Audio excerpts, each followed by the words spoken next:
Hello and welcome to this week's episode of Box Office Receipts for the weekend of January 17th, 2020. We got a holiday weekend here with Martin Luther King Jr. Day, our first surprise hit, and the first big bomb of the year.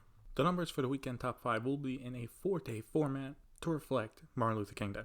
So in first place is Bad Boys for Life, opening with $68.1 million. In second place is Dolittle with $28.3 million. In third place is 1917 with $27 million for a total of $81.5 million. In fourth place is Jumanji: The Next Level with $12.5 million for a total of $273.5 million. Lastly, in fifth place is Star Wars: The Rise of Skywalker with $10.6 million for a total of $494.2 million.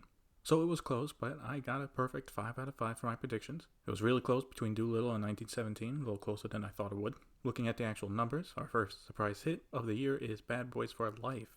Analysts had it around a $30 to $40 million opening weekend.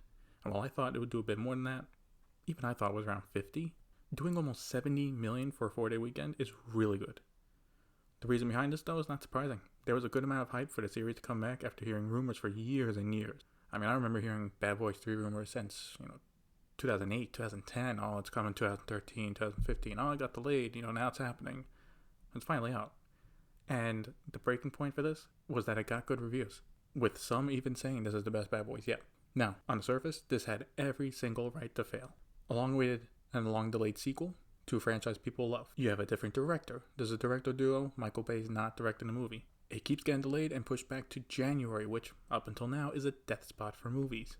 So, you could easily see a 20% rating on Rotten Tomatoes. Everyone hates it, and we just move on. But no. No. It was a pretty good movie. I went to see it myself. It was a solid movie. And, I'm kind of surprised a movie like this came out in January.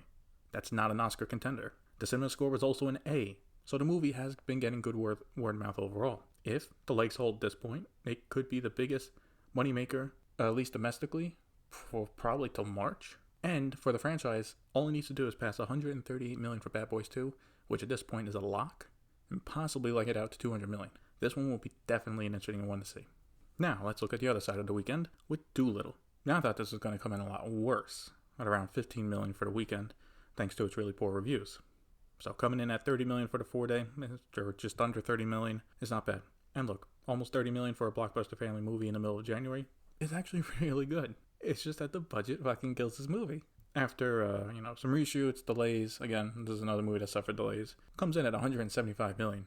$175 million for this movie is way too much, and it really should have been released in the summer, so it can try to make $200 million domestic. Now, look, if the budget for this was more ideal, $80 to $100 million, then almost $30 million for a 4-day weekend is pretty good. But it's not. It's $175. International numbers don't look good right now. So, best case now, this will top out around $70 million domestic. Worldwide, I don't know. But, yeah. See, $175 million budget kind of means they need $350, $400 million worldwide to break even. It's not hitting that. It's not hitting it. I was also right about Jumanji beating Star Wars. It happened with The Last Jedi, and with the poor performance of The Rise of Skywalker, it was bound to happen again, and it did. Looking at other domestic updates, Little Woman is climbing its way toward $100 million, with it now at $84 million. Like a Boss is dropping like a rock, with it making $3.8 million to just now making $16.9 million. Underwater also had a decent drop, coming in at 11th place, now at $12.7 million total. With school starting back up, Spies in Disguise has taken a hit, with it now at $58 million domestic, and will top off between 60 to 65 million. Not great. Now let's look at some international numbers. Bad Boys for Life opened to 38.6 million internationally for a worldwide opening weekend of 97.7 million. A very good start, and if it can pass 273 million worldwide, it will pass Bad Boys 2 to become the biggest of the series worldwide. Dolittle had a less than stellar performance, with it coming in at 27.3 million internationally for a worldwide opening weekend of 55.6 million. Again, with the budget it had, it really needed to end up with around 350 to 400 million minimum, ideally closer to 500 million to make a profit. It's not going to come close to that. 1917 is now at 61.9 million internationally for a worldwide total of 138.6 million. This movie really is universal saving grace for the holiday season between Cats and Dolittle. Little Woman is now at 44 million internationally for a worldwide total of 128.7 million. Underwater is now at 13.9 million internationally for a worldwide total of 26.6 million. Yeesh.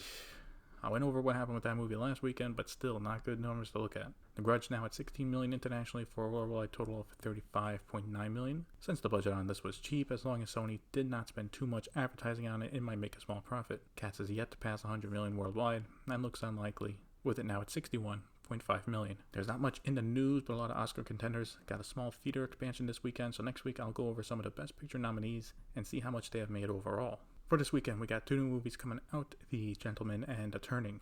One is a new action movie from Guy Ritchie, the other is a horror movie.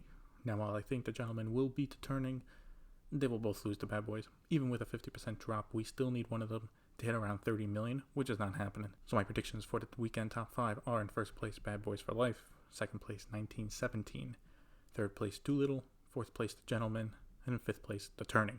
1917 will hold solidly thanks to the Oscars, but Dolittle will have a solid drop to around 15-20 million for the weekend. Under this assumption, I think The Gentleman will come right under that, and The Turning ends up with around 10 million. What do you think will be in the top 5 this weekend? Let me know on Instagram at @TalicAllianMedia or on Facebook. Link to the page is in the bio. That'll be it for this week's episode of Box Office Receipts. Thanks for listening, and see you then.